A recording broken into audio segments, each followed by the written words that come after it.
सरदार पटेल जी की 150वीं जयंती अवसर पर देश भर में इस प्रकार से निकाली जा रही यूनिटी यात्रा हेतु आयोजित इस कार्यक्रम में यहाँ पर उपस्थित हमारे भारतीय जनता पार्टी कन्नौज जिले के अध्यक्ष श्री वीर सिंह भदौरिया जी, हमारे छिबरामऊ विधानसभा क्षेत्र की लोकप्रिय विधायक आदरणीय दीदी अर्चना पांडे जी, पूर्व जिलाध्यक्ष श्री नरेंद्र राजपूत जी, श्री मनोज दुबे जी, श्री शैलेंद्र जी, श्री विपिन जी, हमारे ब्लॉक प्रमुख प्रतिनिधि भाई हमारे क्या नाम राहुल पाल जी, हमारे रामानंद जी, श्री अपने हरिभगत सिंह जी, हमारे यहाँ से ब्लॉक प्रमुख श्री राजीव सिंह कुट्टी ठाकुर जी, श्री मुनीष मिश्रा जी, हमारे दिनेश यादव जी, पूर्व चेयरमैन रामवीर कटेरिया जी, जिले के महामंत्री, सभी मंच के ऊपर उपस्थित सम्मानित अतिथिगण और सामने बैठे हुए सभी सम्मानित भाइयों बहनों और मेरे प्यारे छात्र भाई बहनों, आज जब सरदार पटेल जी का जब जिक्र आता है तो मुझे कन्नौज के पूर्व सांसद स्वर्गीय श्री मुलायम सिंह यादव जी का संसद में दिया गया एक भाषण याद आता है। 2014 की लोकसभा का अंतिम सत्र था, मैंने 2019 से पहले का अंतिम सत्र था और उस अंतिम सत्र में मुलायम सिंह यादव जी ने संसद में खड़े होकर और देश के प्रधानमंत्री श्री नरेंद्र मोदी जी को फिर से देश का प्रधानमंत्री बनने की शुभकामनाएं दी थी। मैंने एक और समाजवादी पार्टी बहुजन समाजवादी पार्टी के साथ गठबंधन कर रही थी। मैंने उनका बेटा बहुजन समाजवादी पार्टी के साथ गठबंधन कर रहा था मोदी जी को रोकने के लिए, लेकिन संसद के भीतर देश के प्रधानमंत्री फिर से नरेंद्र मोदी जी बने, ऐसी शुभकामनाएं मुलायम सिंह यादव संसद के भीतर ले रहे थे। ये पूरे देश में चर्चा का विषय उस समय पर बना था। मैं भी 2019 में आप सबके आशीर्वाद से सौभाग्य से कन्नौज का सांसद बनकर पहुंचा, तो हमारे एक बड़े पत्रकार जो मुलायम सिंह के करीब में रहे थे, तो उनसे मेरी जब चर्चा हुई तो उन्होंने इस बात को बताया। मैंने कहा कि आखिर मुलायम सिंह जी ने आखिर कैसे कह दिया कि मोदी जी फिर से देश के प्रधानमंत्री बने, तो उन्होंने कहा कि मुझे मुलायम सिंह जी ने उनको बताया होगा, जैसा वो बता रहे थे कि मुलायम सिंह जी ने उनसे कहा था, जब उन्होंने पूछा कि आपने नरेंद्र मोदी जी को फिर से देश का प्रधानमंत्री बनने की बात क्यों कही, तो उन्होंने कहा कि मोदी जी इस देश के पहले पिछड़े वर्ग के ऐसे नेता है जिनको 5 साल देश का प्रधानमंत्री बनने का अवसर मिला, नहीं तो इसके अलावा कोई नेता ही नहीं हुआ। उन्हें किसी को बनने नहीं दिया। कांग्रेस ने षड्यंत्र करके पहले प्रधानमंत्री देश के पंडित जवाहरलाल नेहरू की जगह सरदार वल्लभ भाई पटेल होते, और यह बात वो कांग्रेस के लोगों ने कहा कि जिस प्रकार से उनको 13 वोट उस समय पर कांग्रेस के जो प्रतिनिधि होते थे उनके वोट अधिकतम वोट जो मिले थे वो सरदार पटेल को मिले थे। नेहरू जी को जबरदस्ती देश का प्रधानमंत्री सरदार पटेल को बाइकाट करके बनाया गया। तो मैंने पहले प्रधानमंत्री, जैसा कि मुलायम सिंह जी ने कहा कि पहले प्रधानमंत्री देश के प्रधानमंत्री सरदार पटेल जी को बनने नहीं दिया, उसके बाद दूसरे पिछड़े वर्ग के प्रधानमंत्री बने चौधरी चरण सिंह जी को भी 6 महीने से ज्यादा प्रधानमंत्री रहने नहीं दिया, और बल्कि वो तो ऐसे प्रधानमंत्री हो गए कि प्रधानमंत्री तो बने लेकिन कभी संसद का मुंह नहीं देख पाए, ऐसे प्रधानमंत्री रहे। और तीसरे प्रधानमंत्री देवेगौड़ा जी हुए, वही पूरे 5 साल नहीं रह सके। तो मोदी जी एक पहले देश के ऐसे पिछड़े वर्ग के प्रधानमंत्री हैं जिनको 5 साल का अवसर मिला, और हम चाहते हैं कि वो फिर से देश के प्रधानमंत्री बने। इसलिए नेताजी मुलायम सिंह जी ने यह बात कही। मित्रों, इस देश के हर उस व्यक्ति को जिसको भारत से प्रेम होगा उसको सरदार वल्लभ भाई पटेल से प्रेम होगा, जिसको अपने देश से प्रेम होगा उसको सरदार वल्लभ भाई पटेल से प्रेम होगा। क्योंकि कन्याकुमारी से लेकर कश्मीर तक आज यदि जो हमारा भारत जो एक है, यदि किसी की ताकत के ऊपर है तो सरदार वल्लभ भाई पटेल की ताकत के ऊपर है। देश को आजादी तो मिलेगी, लेकिन देश छोटे छोटे राज्यों में बिखरा हुआ था, छोटे राज्यों में बिखरा हुआ था। और उस समय पर इस देश को अपने एक एकता के सूत्र में पिरोने का काम सरदार पटेल ने अपने बुद्धिमत्ता से किया, अपने लौह जो उनकी दृढ़ता से किया। उनकी दृढ़ता ही का एक कारण था कि उन्होंने किसी के सामने झुके नहीं और तमाम, चाहे वह जूनागढ़ स्टेट हो, चाहे हैदराबाद स्टेट हो, या चाहे जितनी भी इस समय पर स्टेटें नहीं हो, सबको भारत के साथ जोड़ने का काम सरदार वल्लभ भाई पटेल ने किया। मित्रों, एक तो यह काम उनका था, उनका मात्र 3 वर्ष का ही जीवन रहा। 1947 में जब भारत की अंतरिम सरकार बनी, उसमें देश के उप प्रधानमंत्री बने, देश के गृह मंत्री बने, और उसके बाद 3 साल केवल 1950 में 15 दिसंबर को उनकी मृत्यु हो गई। और इन 3 साल में भारत को एक करने का काम किया। और दूसरा काम उन्होंने क्या किया? दूसरा काम उन्होंने किया सोमनाथ मंदिर का निर्माण करके। मित्रों, वह मंदिर जो आतंकवादियों ने कालांतर को ध्वस्त कर दिया था, वह मंदिर का निर्माण कराने का काम सरदार पटेल ने किया और नेहरू की इच्छा के बगैर किया।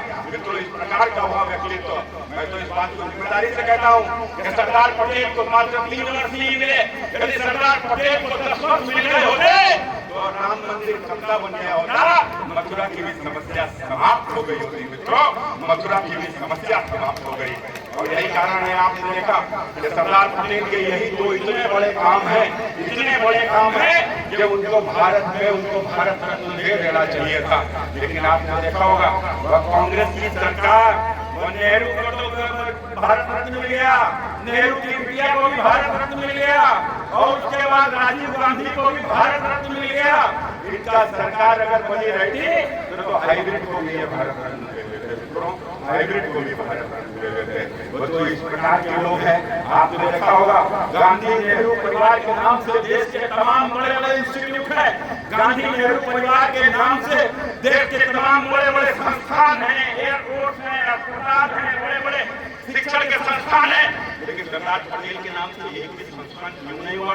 आखिर वह क्यों नहीं चाहते इस देश में सरदार पटेल के जैसे लोग आगे बढ़े, उनकी विचारधारा आगे बढ़े, उनकी विचारधारा आगे बढ़ेगी तो भारत मजबूत होगा। भारत में जो विभाजनकारी जो ताकतें थी, जिन्होंने भारत का बंटवारा एक समय के ऊपर किया था, उन विभाजनकारी ताकतों को संदेश देते हुए जो भारत को एकता के सूत्र में पिरोने का काम केवल भारत को जोड़ने का ही काम नहीं था, कि भारत वंशियों के अंदर भी उनकी मानसिकता से भी यह विभाजनकारी जो उनकी जो सोच है वह समाप्त हो, यह चाहते थे। लेकिन आपने देखा, क्या सरदार पटेल नहीं है, लेकिन आज उनकी सोच की इस देश को आवश्यकता है।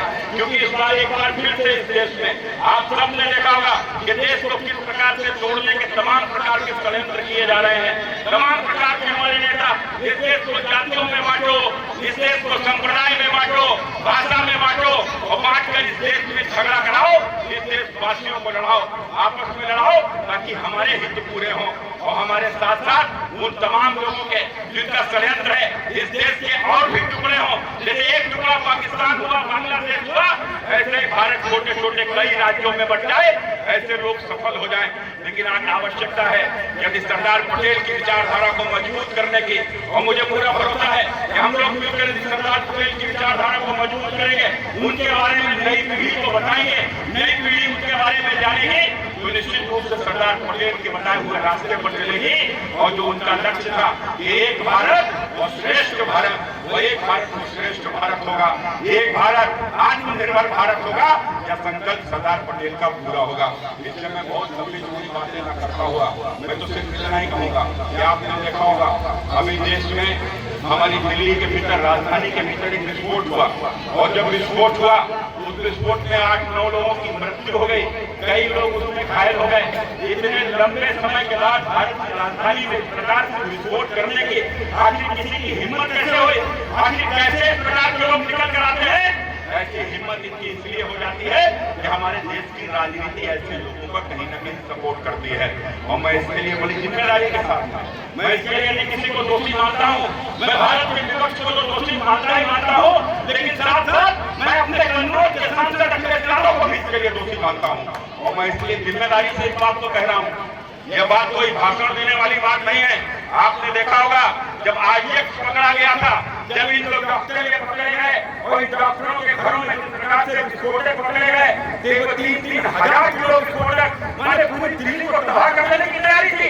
और उसके बाद जब वो पकड़ा गया तब तक यह हमला नहीं हुआ था। तो अखिलेश यादव ने झूठे ही कहा कि अरे चुनाव आ गए हैं, मुसलमान है, इसलिए उसको परेशान किया जा रहा है। मैंने कोई आतंकवादी मुसलमान है तो उसको परेशान किया जा रहा है, इस प्रकार की बात कही जाती है, इस प्रकार का संरक्षण दिया जाता है। और तो हाथों तक हो गई थी कि जब ये उत्तर प्रदेश के मुख्यमंत्री बने थे और मुख्यमंत्री बनने के बाद पहले ही आदेश में इन्होंने जेल में बंद 29 आतंकवादियों को छोड़ने का आदेश कर दिया था। अरे जब आतंकवादियों को इस प्रकार का संरक्षण हो गए तो आतंकवादी तो एक इस प्रकार से कामयाब हो ही जाएंगे।